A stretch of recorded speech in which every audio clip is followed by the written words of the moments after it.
Hi,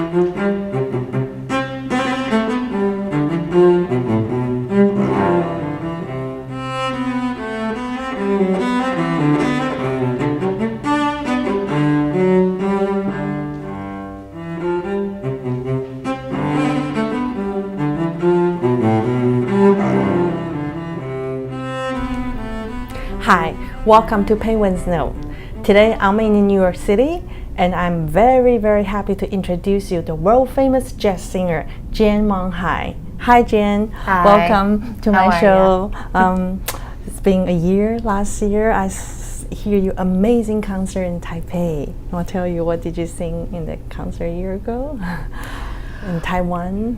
Well, we had so much fun. I can't believe it was a year ago already, and I'm pretty sure we did music from my new record, The Heart of the Matter, if I'm remembering correctly. And that's right. I know I was there with my band, Michael Kanan and Neil Miner and Rick Montalbano, my husband, and yeah, we had a wonderful time. We love coming to Taiwan. How many times you been performing in Taipei, Taiwan? 3 times, I think, in Taipei. You said one time you actually brought your baby, your little boy. Yes, I had my son with me one of the times I was there, and actually we had his first birthday backstage at the show. But the other times he wasn't with me. One time he wasn't born yet. But when I was just there, he stayed at home. But yeah, we had his birthday there. In this album, what is the name of the album? It has you sing this beautiful song called Two Lonely People. The Two Lonely People, yes, that song it's gorgeous and it's so sad. Very, very sad. Definitely a story I have not lived. But that's okay once in a while, you know. But yeah, the album's called The Heart of the Matter, and I chose all of the songs for their lyrics. So The Two Lonely People, with that extraordinary lyric by Carol Hall, was one of the things that I chose because I just really wanted to tell that story.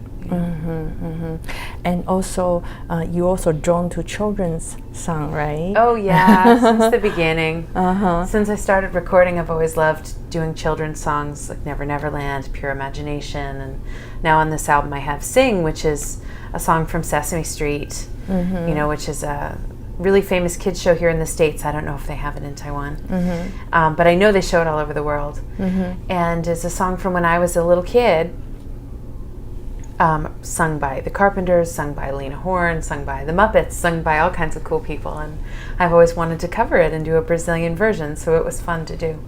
I heard that you started learning all these songs since you were little. You were sitting in the back of the car and you actually started in the car seat. Oh well, yeah, my parents, I read that somewhere. Yeah, my parents played so much music in the car that I learned an awful lot in the back seat of the car. I think all kids do, you know. We learn a lot about music from what our parents are listening to and our grandparents, and I got a lot of my start that way. And as a child, when do you remember the first time? How old were you that you did your solo public performance? My first public performance, I was 8 years old. Amazing. I was. It was a school choir concert, you know, but I had a big solo in a Christmas concert out in front of my whole town. It was the town's Christmas tree lighting ceremony, you know, and I sang It Came Upon a Midnight Clear in front of my whole town, and I was very, very proud. I'm glad that. So when did you decide to be a singer? Oh, long before that. I always knew I'd be a singer. Because you won some big jazz competition somewhere. That was in 1998. I was 20, and I came in second. Actually, I didn't win, but it was still good enough, right, to sort of kickstart a career, I suppose. Did you got the record offering and everything? Yes, that's when I met my record company and my first manager, and really got started on this path that I'm on. Oh, that's amazing. How many albums have you made altogether? I've made 9 albums and 2 DVDs, and I have a couple of best of collections out too, which seems strange at my age. Wow. But you've been cutting albums since you were 20 years old? Since I was a kid, basically.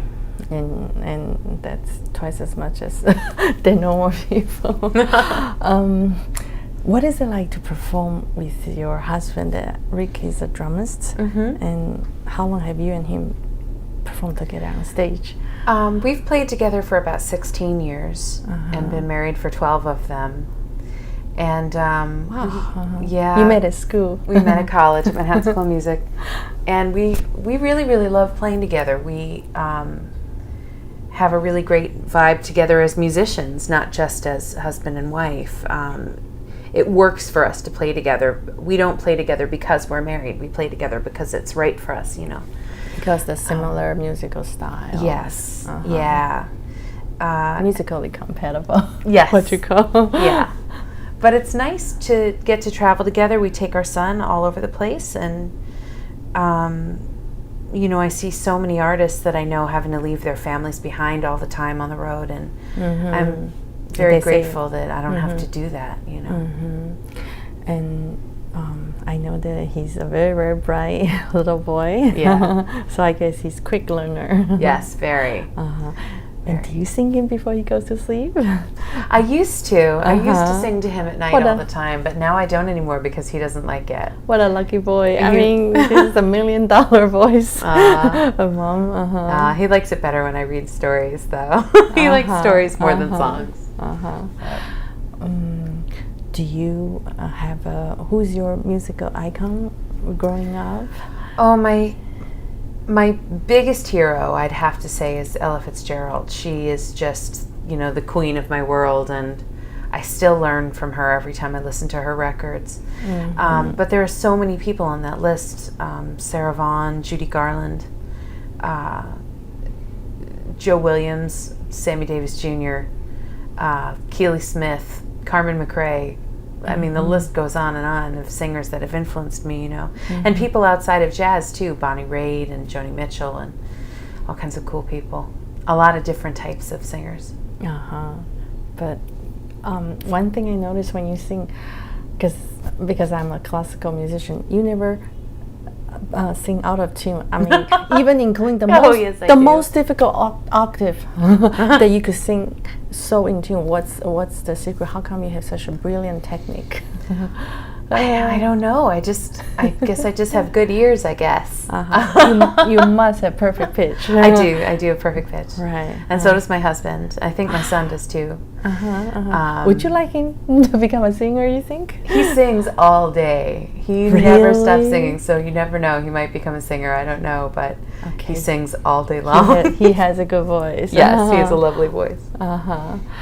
And I understand you perform at Berlin's in New York City, which is you have one coming up this weekend. Every Sunday, would you? Yes, every Sunday I'm at Birdland for a residency. They're called Jazz Party, and it's really a lot of fun. It's at 6 p.m. on Sundays, so it's a nice time to come in for a show, for dinner or whatever. And we have special guests every week, all kinds of different musicians from the jazz and cabaret worlds.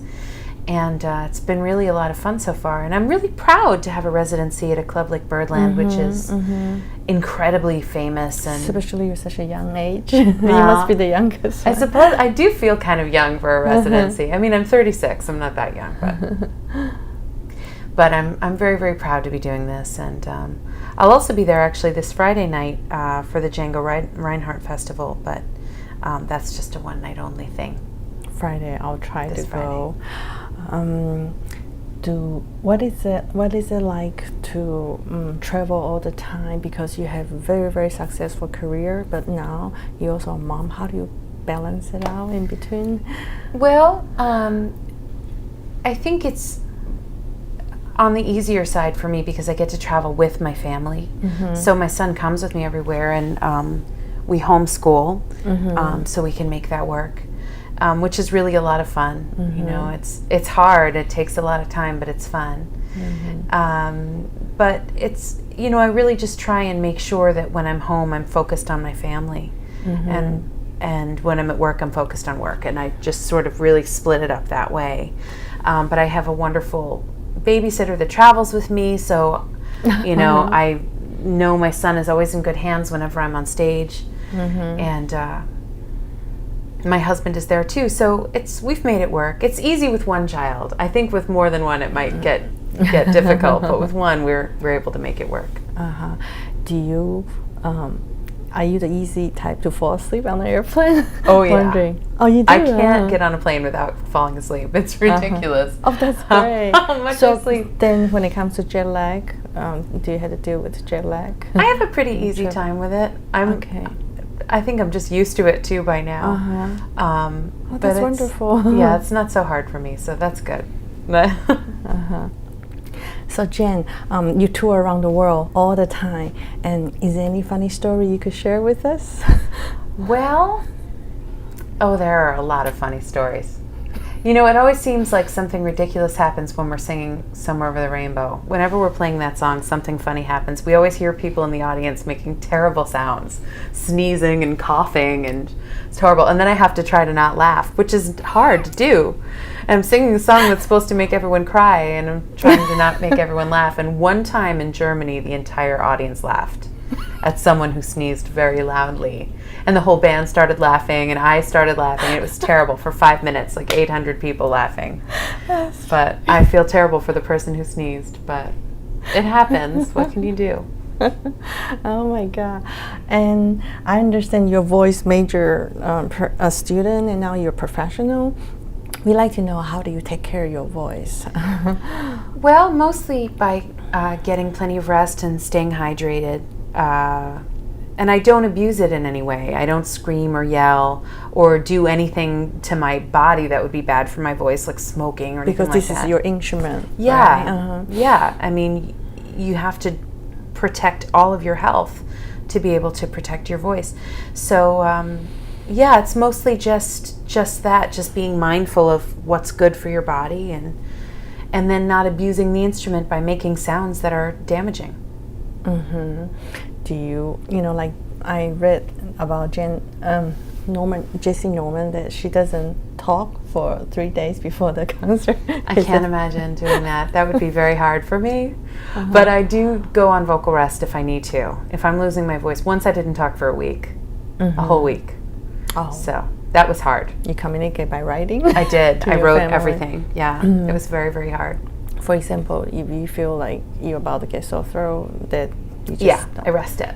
Drink a lot of water and tea, and and you have such a busy schedule. I wonder, what do you do on your spare time? I don't really have a lot of spare time, but if I do, I tend to, I don't know, read or listen to music, or spend time with my family, really. Yeah. And what kind of music do you listen when you relax? I like to listen to a lot of Brazilian music.